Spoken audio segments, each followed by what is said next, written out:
그 자네는 누구인가? 내 이름은 계란 말이죠.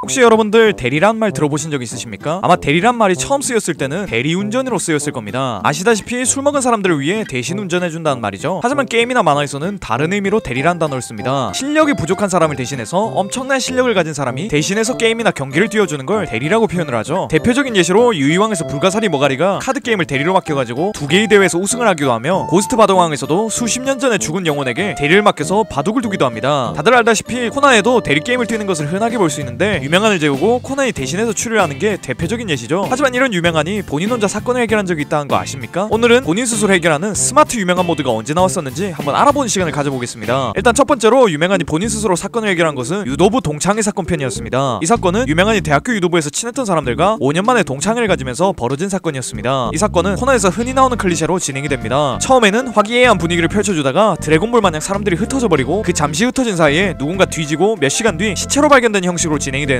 원래라면 코난이 시체 조사하고 사람들 증언 듣다가 저 사람 개소리를 아주 참신하게 하는 걸? 이라는 생각을 하게 되고 뭐 되도 않는 곳에서 완벽한 실마리를 발견한 다음 유명한을 재고 사건을 해결하는 패턴으로 진행해야 하지만 이번에는 유명한이 동창이라 그런지 좀 다르게 흘러갑니다. 솔직히 유명한이 늘 술 처마시고 여자 좋아하고 이상한 추리만 하는 머저리로 보였는데 이곳에서는 굉장히 멋있게 나옵니다. 동창회에 나온 친구가 시체로 발견되어 버리자 유명한은 시체를 살짝 조사하더니 이건 외부인의 소행이다 라고 하면서 자리를 박차고 나왔고 코난은 저 병신이 또 개소리하네 하면서 따라 나와가지고 외부인이라기엔 이상하지 않냐며 따져줍니다. 그래서 유명한은 전에 없던 진지한 표정으로 외부인이 아닌 건 너무 잘 알고 있다. 그런데 이 기뻐해야 할 동창회 자리에서 친구를 죽인 녀석이 같은 동창이라는 것을 참을 수 없다며 반드시 이 사건은 본인이 풀겠단 말을 합니다. 코난 이때 유명한이 꽤 인상 깊었는지 사건을 다 풀고 유명한을 재우려고 하다가 이 사건은 유명한에게 맡기기로 결심을 합니다. 그리고 뭐 옆에서 말도 안 되는 단서들을 주는데 그걸 또 다 알아들은 유명한은 아주 멋있게 사건을 해결합니다. 물론 코난의 도움을 살짝 받긴 했지만 코난의 대리게임 전용 마취침이 개발된 이후 처음으로 맨정신으로 사건을 풀었고 나름 지금까지의 허당 유명한이 아닌 진지모드 유명한이라 더 유명한이 멋있었던 순간이었던 것 같습니다. 그런데 여러분 이 멋있는 유명한보다 더 멋있는 게 있다면 믿겨지시겠습니까? 그렇습니다. 그건 바로 이번에 광고가 들어온 바가미입니다.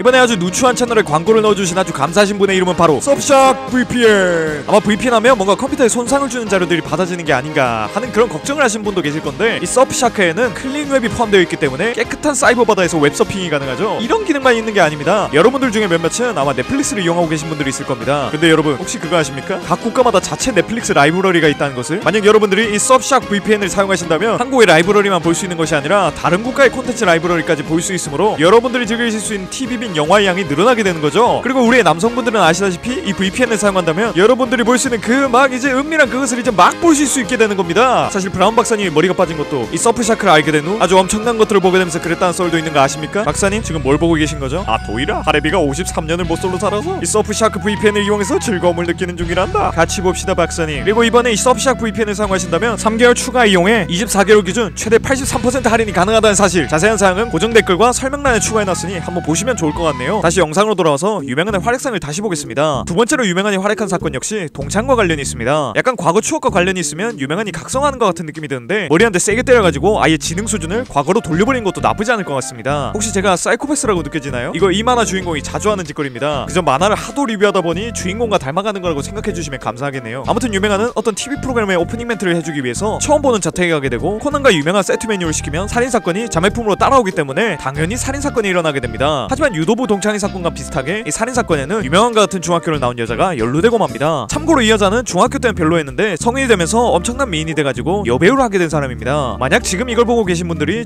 중고등학생이시면 주변에 있는 여자애들한테 잘해주시길 바랍니다. 아무튼 저택에서 살인사건이 일어나게 되고 코난은 사건 현장을 해집고 다니다가 결국에는 사건 해결의 실마리를 잡게 됩니다. 당연히 이제 유명한을 재워야 하는 시간이지만 마취침을 이미 다른 이유로 써버려가지고 재울 수 없는 상황이 됩니다. 이렇게 되면 코난이 유명한한테 실마리를 줘서 스스로 사건을 풀게끔 해야 하지만 왜인지 유명한은 코난이 주려는 힌트를 거부합니다. 그리고는 사건 조사를 하러 온 경찰의 눈을 피해서 본인의 중학교 동창 여자를 데리고 단둘이 어떤 방으로 가게 됩니다. 성인 남녀 둘이서 비밀스럽게 아무도 없는 방으로 들어가다니 아마 여러분들은 변태같은 생각을 했겠죠. 그럼 변태같은 여러분들도 포용하는 유튜브 채널 바가미는 외롭다 진짜입니다. 아무튼 이런 모습을 보고 코난은 유명한이 범인을 착각했다 생각해가지고 대가리를 세게 때려서 기절시킨 다음 강제로 사건을 풀려고 했는데 그 사이 견문색을 패기로 익혀서 사람의 살기를 읽을 수 있게 된 유명한은 빠르게 방으로 들어간 다음 문을 잠가버립니다. 그리고는 동창인 여자에게 자백을 하라고 하는데 자백해야 될 대상은 여자가 아닌 또 다른 용의자인 어떤 중년의 남자라고 말합니다. 사실 그 중년의 남자는 이 여자의 아버지였고 유명한은 사건의 진상부터 이 여자가 왜 범인을 감싸줬는지까지 다 파악한 상태였죠. 여기서 놀라운 점은 코난이 범인은 알고 있었는데 범인과 여자의 관계를 애인으로 착각하고 있었다는 겁니다. 처음으로 코난의 추리가 빗나가고 유명한의 추리가 정확하게 맞아버린 사건이었습니다. 그리고 이 여자는 옛날부터 유명한을 좋아했는데 유명한이 머리 좋은 여자애를 좋아하는 줄 알고 중학생 때 공부를 열심히 했었다고 합니다. 왜 유명한이 공부를 잘하는 여자를 좋아한다고 착각했을까요? 그건 바로 지금 유명한과 별거를 하고 있지만 여전히 유명한이 사랑하고 있는 노엘이란 변호사 때문입니다. 이 노엘이와 연관된 사건일 경우 유명한은 멋있어질 때가 많습니다. 세 번째로 유명한이 활약한 사건은 바다뱀을 흉기로 쓴 사건 때인데요. 이거는 좀 사건에서 활약은 못했지만 마지막에 노엘이의 마음을 정확하게 추리해가지고 넣어봤습니다. 이때 유명한과 노엘이는 거의 뭐 이혼 직전까지 갔었는데 사건을 모두 해결한 뒤 유명한이 노엘이가 잃어버렸던 반지를 건네주며 노엘이가 뭔가를 찾고 있다는 걸 알게 된 거죠. 그리고 뭐를 잃어버렸는지 어떻게 추리를 했는지 그리고 어떤 노력을 했는지까지 무심하게 말하는 걸 보시면 1화에서 오소라보면서 비명 지르던 수염 기른 아재가 맞나 하는 생각이 들게 됩니다. 자, 그다음 네 번째로 유명한이 활약한 사건은 어떤 고양이와 함께 해결한 사건입니다. 보통 유명한 탐정사무소에 의뢰인이 오면 유명한한테 말하다가 코난이 옆에서 끼어들어가지고 힌트를 주고 유명한이 그 힌트를 가지고 어떻게 해결해 나가는 과정이 나오는데 이 사건은 아침에 의뢰가 들어오는 바람에 코난이 학교를 가야 돼가지고 옆에서 유명한을 보조해주지 못합니다. 그래서 유명한 혼자 의뢰인이 주고 간 암호를 풀어야 하는 상황이 오게 됩니다. 그래서 유명한은 머리를 싸매가면서 열심히 암호를 풀려고 하지만 잘 풀리지도 않고 옆에서 노엘이가 맡기고 한 고양이가 여기저기 들쑤시고 다니는 바람에 집중도 잘 되지 않습니다. 근데 신기하게도 고양이가 들쑤시고 다닌 곳은 암호를 풀 수 있는 힌트가 되는 것들이 있었고 유명한은 고양이의 도움 아닌 도움을 받아서 혼자 암호를 해독하게 됩니다. 근데 이거 코난이 고양이를 살짝 조종한 거긴 한데 마지막에 암호의 내용을 전부 알아내고 의뢰인에게 암호의 내용을 알려주려고 하자 고양이가 유명한의 넥타이를 잡아 끌면서 말하지 못하게끔 하는 행동은 저거는 고양이 탈을 쓰고 있는 사람이 아닐까 하는 생각이 들었습니다. 다음으로 말해드릴 사건은 유명한이 직접적으로 활약한 건 아니지만 사건의 진상을 파악하고 힌트를 줬던 사건입니다. 이건 노엘이가 어떤 유도 선수의 의뢰를 받고 그 의뢰를 해결하는 과정에서 유도 선수의 남편이 시체로 발견돼서 벌어진 사건입니다. 이 사건은 유도 선수가 범인인데 너무나 유도 선수의 알리바이가 완벽해서 똑똑한 노엘이도 조금 공경에 처합니다. 그래서 미란이가 이걸 유명한한테 물어보자고 말했고 유명한은 준나 아무렇지 않게 잘 모르겠다고 대답합니다. 하지만 그 대답하는 과정에서 노엘에게 주는 힌트가 숨겨져 있었고 이게 우연이었는지 노리고 힌트를 준 건지 헷갈려하다가 집으로 돌아가 봤더니 유명한이 노엘에게 힌트를 주기 위해서 일부러 그랬을 거라고 추측이 가능한 메모가 있어가지고 사건 현장이 아니라 집에서 그 모든 사건의 진상을 파악했다는 것을 알 수 있었습니다. 다음으로 이건 애니메이션에서만 나온 에피소드인데 모리코거로 탐정 폐업이 날이라는 에피소드입니다. 여기서는 늘 그랬듯이 유명한이 되도 않는 추리로 의뢰인이 자살을 하게 되고 유명한이 탐정사무소를 폐업하겠다고 말하는 에피소드입니다. 사실 의뢰인은 자살을 한 게 아니라 자살을 위장한 타살을 당한 상태였고 이걸 추리하는 과정에서 유명한이 겁나 뛰어다니고 탐문하는 과정이 나온 다음 마지막에는 자살하려는 범인을 구해주는 장면이 나오게 됩니다. 애니메이션 오리지널이라 좀 사건이 빈약하긴 하지만 유명한이 얼마 없는 활약하는 장면이 나온 에피소드입니다. 마지막으로 유명한이 활약한 에피소드를 소개해드리자면 바로 노엘이 SOS라는 에피소드입니다. 이건 유명한이 추리를 했다기보다는 코난 혼자 다 하고 유명한은 그냥 코난이 가자한 대로 따라간 것처럼 보이는 에피소드이긴 한데 마지막에 인간을 초월하여 노엘을 구하기 위해 스파이더맨 마냥 벽을 타고 올라간 장면이 있습니다. 솔직히 벽 타기까지 했는데 이걸 활약했다고 안 한다면 인생을 살면서 나 좀 자랑스러운 일 있음 이라고 말할 사람이 누가 있겠나 싶어서 반드시 넣어야겠다 싶었습니다. 이것 말고도 코난이 자비를 베풀어서 유명한을 특별히 안 재우고 사건을 해결한 케이스들이 꽤나 있는데 이러한 사건들은 너무나 많기도 하고 이건 유명한이 활약했다기보다는 코난이 기분 좋아가지고 특별히 살려준 느낌이 강해서 안 넣었습니다. 오늘 이렇게 흔하지 않은 유명한이 대리를 안 받고 활약한 순간들을 알아봤습니다. 제가 코난을 애니메이션으로 안 보고 만화책으로 거의 봐가지고 제가 빼먹은 에피소드들도 있을 것 같은데 만약 제가 빼먹은 게 있다면 댓글로 지적해주시면 아주 감사할 것 같습니다. 이런 영상 봐주셔서 너무 고맙고 저는 더 재밌는 영상으로 찾아오겠습니다. 그럼 다음 시간에 만나요.